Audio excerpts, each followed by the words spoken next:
I was walking down the street and I saw an old man. Had a hat, suspenders, and a cane. Was about 80 years old. This old man was barely walking. He could walk, but the cane helped a lot. He was struggling. So anyway, he was walking across the street and he ended up falling. So I went over to go help him. And he gets up, says thank you, and we introduced ourselves. Had a little conversation. Told me his name and I told him mine. His name was Robert, by the way. And right as he walked away, I told him, this is what I said. Robert, you should stay inside where it's safe, my friend. And Robert turns around and says to me, I love walking, and I love walking way more than I'm afraid of falling. So I ask him, well, what about your safety? Don't you want to live? And he told me this. These are the exact words he said. He said this: Solo, living means doing what you love to do. And if I had to fall here and there to do what I want to do in life, then so be it. And he just walked away. Never saw him again. That was it. But that statement really had me thinking, and it had me thinking hard, because I learned something that day. That's when I realized the true key to success. You see, I always thought if I could just fear the act of failing, and if I fear it like crazy, I will succeed. Because I thought the fear would magically motivate me to get out there and start taking action. But after that day, I realized something.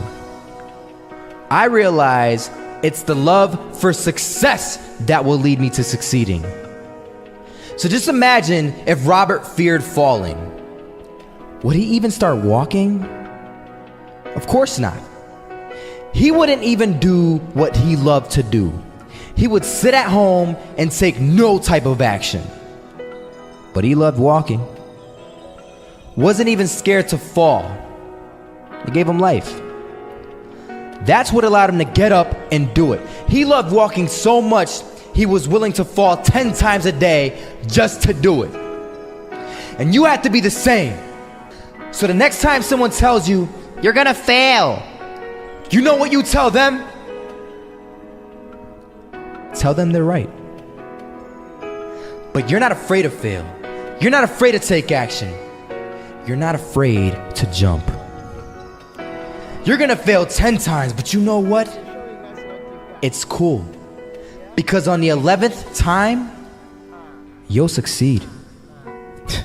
Oh, you'll succeed, all right. And it'll feel good.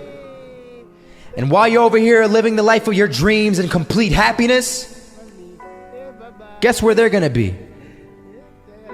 That's right.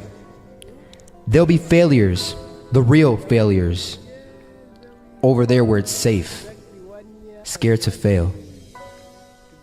Ironic, isn't it? First to your highest thought about yourself. Imagine the you that you would be if you lived that thought every day. Imagine what you would think, do, and say, and how you would respond to what others do and say. It's your words about it. I'm broke. I haven't a dime. I don't have any money. That dictates how long you stay broke. It's your actions surrounding it, feeling sorry for yourself, sitting around despondent, not trying to find a way out because what's the use anyway? That creates your long-term reality.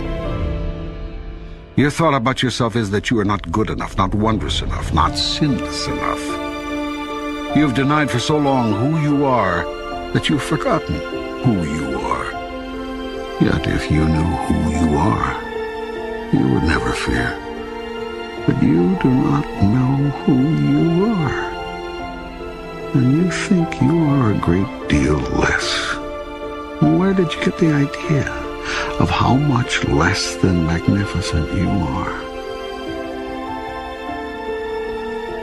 Do you want your life to take off? Begin at once to imagine it the way you want it to be, and move into that. Check every thought, word, and action that does not fall into harmony with that. Move away from those. When you have a thought that is not in alignment with your higher vision, change to a new thought. I tell you this, All you see in your world is the outcome of your idea.